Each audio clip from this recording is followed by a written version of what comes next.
তো hey guys, কেমন আছো সবাই? আশা করি তোমরা সবাই ভালো আছো। আমি খুব ভালো আছি। তো গাইস, এখন দেখো বিকালে ঘড়ি কাটায় বাজে 5টা। আর এখন আমি 5:30 বাজে, ঘড়িটা একটু খারাপ আছে, বললাম তোমাদের বলেছিলাম। আমি পড়তে যাবো। এদিকে আমার মা কি করছে দেখাচ্ছি, চলো। মা কি করছো?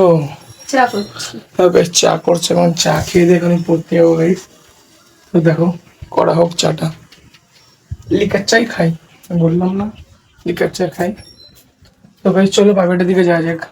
আমাদের বাড়িতে কিন্তু খোয়া লাগিয়েছে টালি ভেঙে। কালকে মিস্ত্রি এসে পুরো জায়গাটা স্নান হবে গেছে, স্নান। আমার সাইকেলের অবস্থা একটু ভালো না, সাইকেল পার্ক করে দিয়েছি। তো চলো ঘুরতে যাওয়া যাক। বাইরের ঘুরতে থেকে এসে চলো করছি, এই জন্য বেরিয়ে গেলাম একটু বাইরের দিকে ঘুরতে বেরোলাম। কেউ আসেনি, বন্ধু বান্ধব কেউ আসেনি এখানে। আসুক দিয়ে ঢুকবো এখন প্রাইভেটে, এখানে একটু দাঁড়িয়ে থাকবো। প্রাইভেট থেকে এসে ভাত খেতে বসে পড়েছি।